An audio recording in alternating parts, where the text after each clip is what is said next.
In a previous video, we spoke about how important it was during the Renaissance to have many children, especially for wealthy families concerned with ensuring lineage, which wasn't easy given the high infant mortality rate. However, there was a significant obstacle on the path to fertility. It may sound absurd, but already having a child actually hindered the conception of another.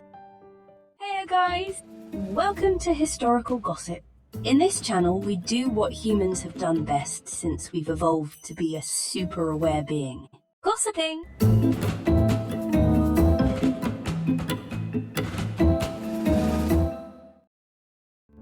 Viewer discretion is advised. This is an educational documentary.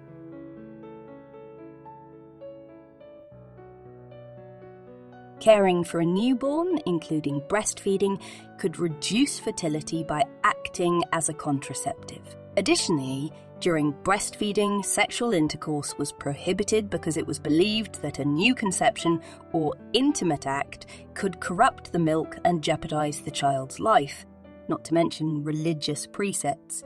Even if precautions were taken to preserve the goodness of the milk, using contraceptives would prevent spouses from attaining eternal salvation. Despite the contrary opinions of doctors, humanists, and priests, wealthy families preferred to have the newborn breastfed by a woman other than the mother, known as a wet nurse.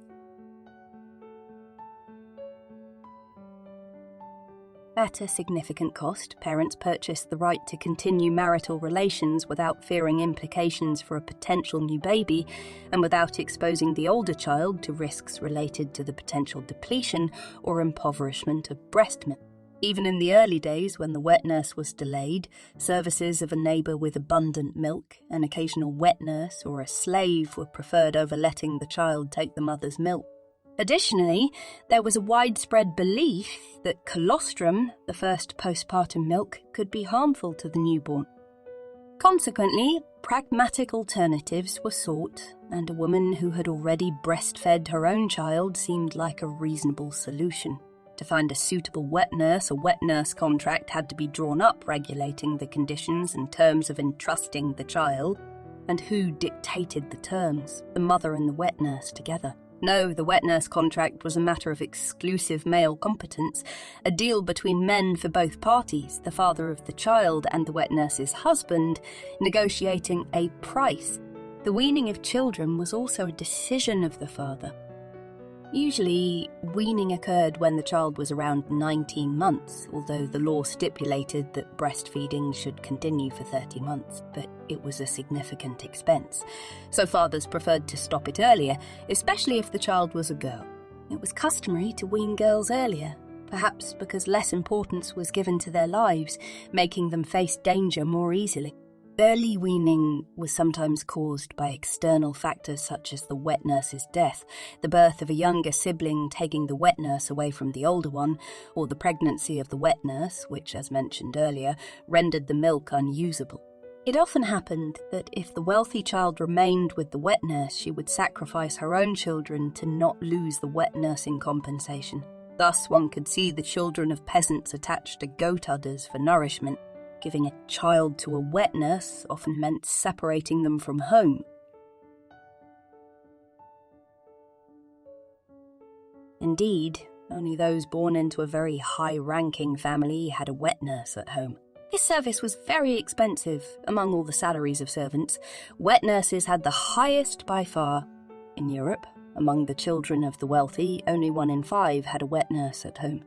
Most rich urban families sent their offspring to the countryside. Renouncing breastfeeding to increase fertility gave more prestige to the role of a mother, and even though separating from a newborn could be a traumatic experience for the mother, her attention was immediately diverted. As we saw in the first video on Renaissance pregnancy, the first days of puerperium were extraordinary for women. It was like celebrating the marriage again. Lying in bed, she practically hosted a reception, and those who came to visit congratulated her and brought gifts, including, as we saw, birthing trays. Separation from the original family lasted throughout the weaning period and beyond, up to 3 or more years. Despite the goal of having more children, being away from home was often counterproductive. Often, children sent to wet nurses did not survive. The wet nurse was often a peasant who paid little attention to both her own children and those entrusted to her, and children often reached weaning with malnutrition problems.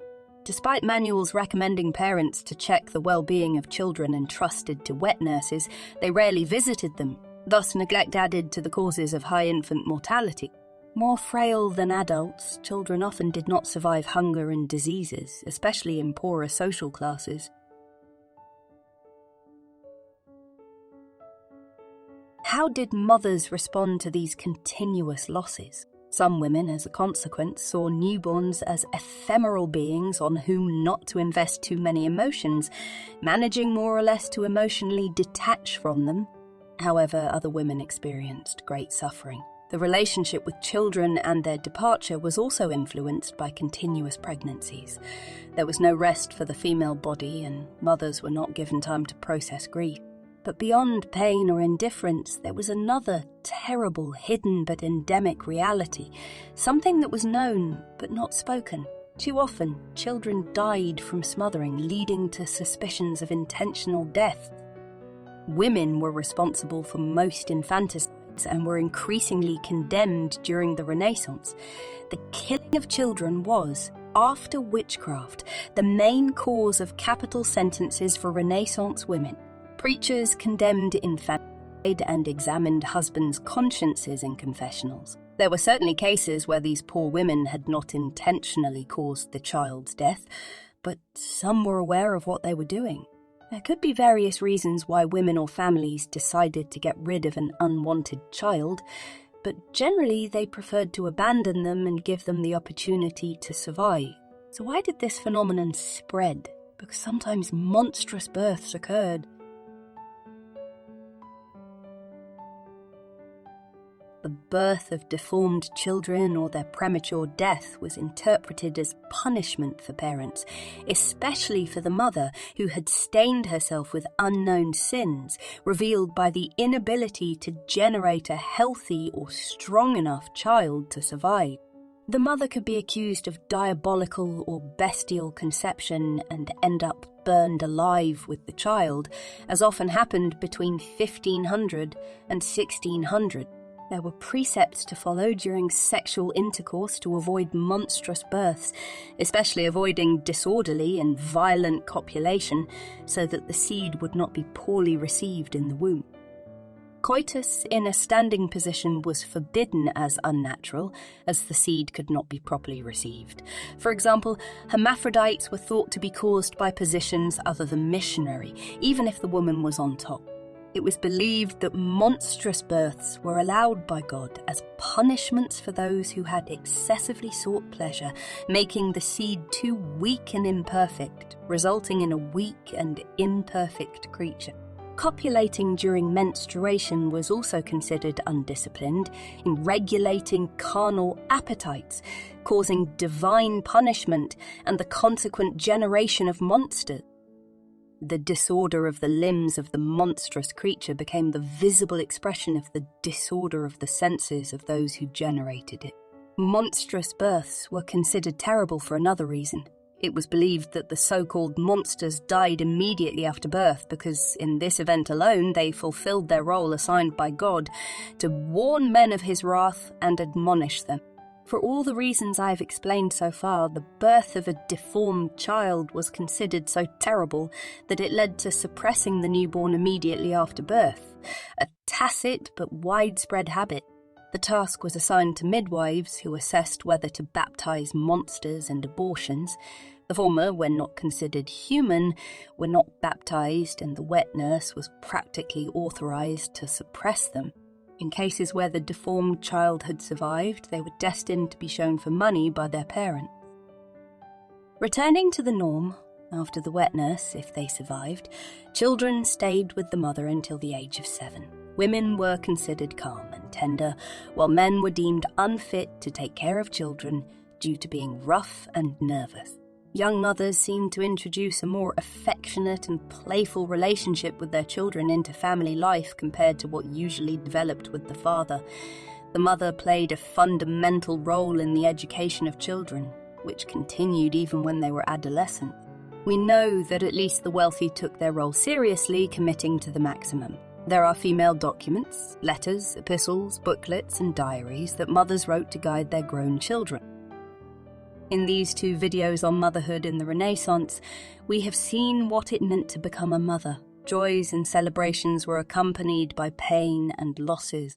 The woman's main purpose was to bear children, but while on one hand she was seen as a life-giver and a tender figure with children, it took little to consider her the culprit of monstrous births or an infanticide calling for her demise.